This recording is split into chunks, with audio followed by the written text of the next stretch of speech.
Santa Ágata. He visto a Santa Ágata con muchos otros santos. He visto que fue martirizada en Catania. Sus padres habitaban en Palermo, su madre era secretamente cristiana y su padre era pagano. Su madre la instruía desde pequeña, a escondidas, en el cristianismo. Tenía 2 años y desde pequeña gozaba de familiaridad con Jesús. La he visto a menudo sentada en el jardín, teniendo a su lado un niño todo resplandeciente de belleza que con ella jugaba y hablaba. He visto que ella le preparaba un asiento en la hierba y como sentada con él, con las manos juntas sobre el pecho, lo escuchaba con toda atención y reflexión. La vi jugar con varitas y con flores y como aquel niño crecía poco a poco junto a ella. A medida que ella crecía, él se presentaba de mayor estatura, pero únicamente cuando estaba ella sola. Creo que ella lo sabía, porque la he visto preparar diversas cosas en relación con la presencia del niño. La he visto crecer maravillosamente pura y fuerte, decidida de ánimo. Es imposible decir cómo estas cosas se ven, es como si se viese algo volverse cada vez más espléndido y magnífico, como si un fuego se hiciese un sol, un esplendor se volviese una estrella y el oro se hiciese más oro y más brillante. He visto también cómo ella cooperaba extraordinariamente, cómo constantemente removía de sí aún la mínima impureza e imperfección y cómo se castigaba cualquier descuido. Cuando de noche se disponía a descansar, estaba junto a ella el ángel custodio, muchas veces visiblemente, le recordaba alguna cosa que se hubiese olvidado y ella se apresuraba enseguida a ejecutarla. Esto consistía en oraciones, limosnas o en cualquier otra obra de caridad, de pureza, de humildad, de obediencia, de misericordia o alejamiento del mal bajo cualquier forma. La he visto frecuentemente, aun siendo niña, desaparecer secretamente del lado de su madre para dar limosnas y alimentos a los pobres. Era tan magnánima y tan amante de Jesús que la he visto combatirse continuamente en cualquier apetito de tentación o de la más pequeña falta, se flagelaba y se hería. En todo se mostraba liberal y valerosa, de un ánimo muy sincero. He visto que siendo de 8 años de edad fue llevada con muchas otras niñas en una carroza hasta Catania. Esto sucedió por voluntad de su padre, que la quería educar con más libertad y paganamente. Fue allí entregada a una mujer muy libertina, que tenía 5 hijas. No puedo decir que fuese aquella una casa de mala vida, según el común sentir, como he visto en aquellos tiempos, pero la matrona me pareció una mujer de mundo, de modales muy libres y coqueta. He visto a Ágata habitar allí por mucho tiempo. Aquella casa era muy hermosa y cuanto había dentro era precioso, pero no podía salir con entera libertad. La he visto la mayor parte del tiempo con otras niñas alegres, en un espacio delante del cual había un estanque en el cual se espejaba el palacio entero, cerrado y guardado de la otra parte. Aquella mujer y las 5 hijas se dieron todo imaginable trabajo para sacar a Ágata de sus hábitos de virtud. La he visto pasear con ellas en graciosos jardines y mostrarle toda clase de elegantes trajes, pero Ágata era siempre igual y desdeñaba todas estas vanidades. También vi aquí al celeste niño junto a ella, la cual se volvía siempre más seria y más firme en sus propósitos. Se había convertido en una esbelta joven, no muy alta, pero perfecta. Tenía cabellos negros, grandes ojos negros, nariz perfecta, un rostro ovalado y un modo de ser dulce, pero firme, y una expresión maravillosa en el semblante, que venía de la fuerza y generosidad de su espíritu. He visto que la madre murió de dolor por la ausencia de su hija.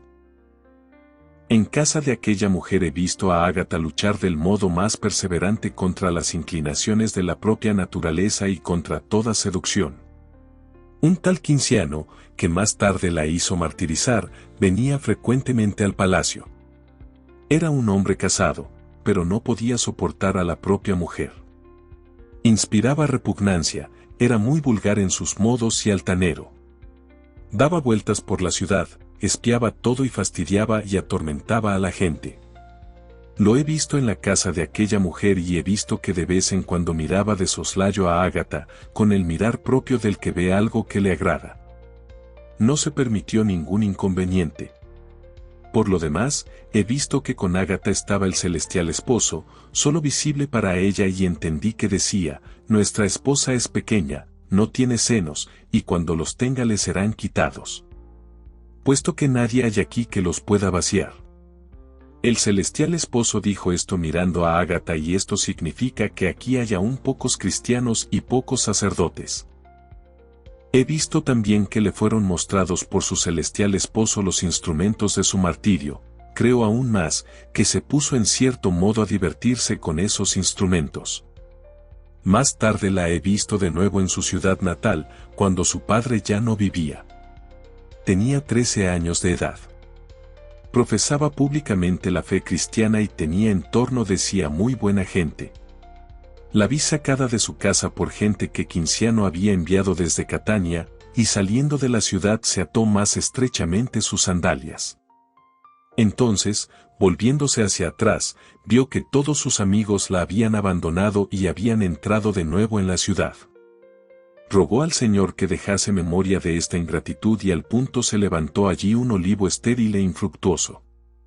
La vi de nuevo junto a aquella mala mujer, como también la aparición de su celestial esposo, que una vez le dijo: cuando la serpiente, que nunca había hablado, habló, Eva debió darse cuenta que era el diablo. He visto también cómo aquella mala mujer intentaba de todos los modos para seducir a Ágata a fuerza de lisonjas y de placeres, y entendí que Ágata le aplicaba las enseñanzas de su celestial esposo, puesto que cuando aquella mujer mundana quería persuadirla para darse a una vida relajada, ella le dijo: tu carne y tu sangre son criaturas de Dios, como lo era la serpiente, pero el que ahora habla en tu carne es el diablo. Vi las intrigas de Cinciano con esta mujer y conocí muy bien a 2 de sus amigos. Más tarde he visto a Ágata metida en la cárcel, ser examinada y azotada. Después le cortaron los senos con un instrumento que parecía una planta de adormidera, un verdugo la sujetaba y otro le arrancaba los senos. Este instrumento estaba hecho de tal manera que abriéndose en 3 partes, como si se abriera la boca humana, y luego cerrándose, desgarraba y llevaba consigo los senos que estaban dentro encerrados, de una dentellada. Los verdugos tuvieron la desvergüenza de ponerle ante los ojos los senos arrancados y luego se los arrojaron a sus pies como sobre una mesa. En medio de estos martirios Ágata dijo a Cinciano: ¿no te horrorizas de arrancar de una criatura humana esos senos que sirvieron a tu madre para nutrirte? Por lo demás se mostraba fuerte y tranquila, y añadió: mi alma tiene senos más nobles, que tú jamás podrás arrancar. He visto que esos senos eran pequeños porque apenas estaba Ágata en edad de pubertad. Las heridas eran redondas y no había ninguna otra herida, la sangre manaba de pequeños poros, como de fuentecillas. He visto a menudo usar este instrumento en los martirios, con él arrancaban pedazos enteros de carne de los cuerpos de los mártires. Es admirable la fuerza y la ayuda que ellos reciben de Jesús. A menudo lo veo a él mismo junto a los mártires y darles ayuda, no caen desmayados en los casos en que cualquier otra criatura caería desvanecida. He visto después a Ágata en la cárcel, donde se le apareció un santo viejo que le dijo que quería sanarla y restituirle sus senos. Le respondió que jamás había usado medicinas humanas, que tenía a Jesús, quien podía sanarla si él quería. El otro dijo: soy un viejo cristiano, no tienes que tener vergüenza de mí. Mas ella respondió: mis heridas nada tienen que puedan ofender la pureza, Jesús me sanará si él lo quiere. Ha creado el mundo y puede crear también mis senos. Entonces aquel anciano sonrió y dijo: yo soy tu siervo Pedro, mira, tus senos están ya curados. Y desapareció. He visto después como un ángel ataba en la parte superior de su cárcel una banda en la cual estaban escritas estas palabras, pero ya no sé cuál era su sentido. Ágata se encontró con ambos senos perfectamente sanos, como los había tenido antes.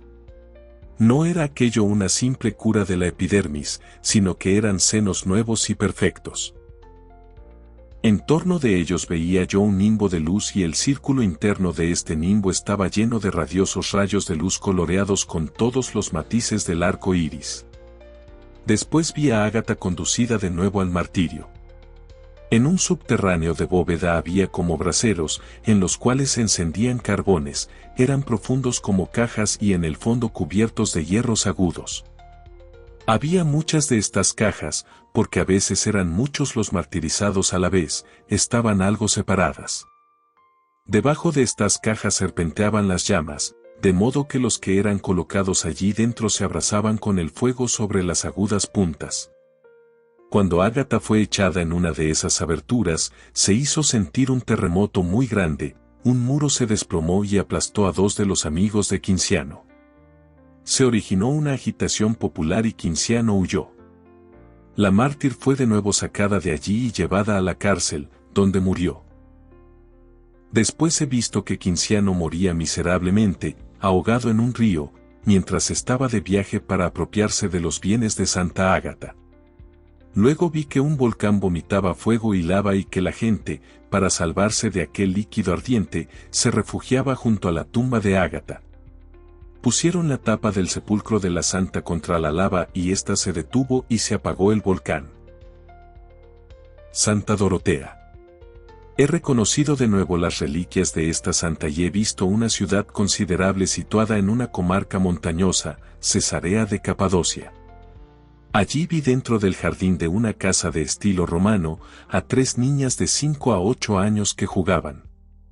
Se tenían de las manos, danzaban en círculo, se detenían y cantaban recogiendo flores del jardín.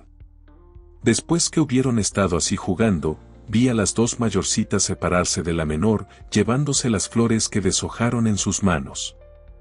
Me pareció que la menor quedó muy afligida al ver que las 2 se alejaban hacia otro lado del jardín. Sentía una pena grande que yo misma compartí con ella. Su rostro palideció y al mismo tiempo sus vestidos se pusieron blancos como la nieve. La niña cayó al suelo como desvanecida, entre tanto yo oí una voz que decía, «Esta es Dorotea». Luego apareció un joven luminoso que se aproximaba a ella, teniendo en las manos un ramo de flores.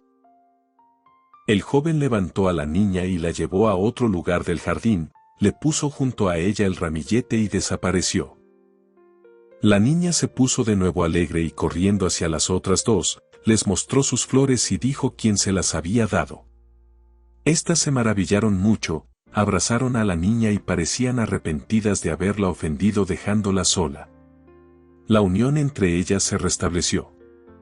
A esta vista me vino también a mí el deseo de tener semejantes flores para restablecerme, cuando de improviso se me apareció Dorotea, como una virgen, me hizo una exhortación para la comunión y me dijo, ¿por qué tienes tanto deseo de esas flores cuando recibes tan a menudo la flor de todas las flores? Me explicó el cuadro simbólico de las 3 niñas, que se refería a la caída y a la conversión de las 2 mayores. Después vi un cuadro de su martirio. Estaba con las 2 mayores dentro de la cárcel y nació entre ellas una divergencia. Las otras 2 no quisieron morir por Jesús, y fueron puestas en libertad. He visto a Dorotea delante del juez, que la hizo conducir enfrente de las 2 ya caídas, en la esperanza de que seguiría Dorotea el ejemplo de sus hermanas y sus exhortaciones. Pero Dorotea, en cambio, logró conducirlas de nuevo a la fe. Fue luego atada con los miembros extendidos en una columna, destrozada con uñas, quemada con mechas y finalmente decapitada. Después de esto vi a un joven, que se había burlado de ella camino del martirio y al cual ella había respondido brevemente, convertirse súbitamente y hacerse cristiano. Vio a un joven luminoso que llevaba rosas y flores, entró en sí mismo, confesó su fe cristiana y sufrió el martirio, fue decapitado. Junto con Dorotea fueron martirizados muchos cristianos, quemados, descuartizados por animales, a los cuales los habían atado.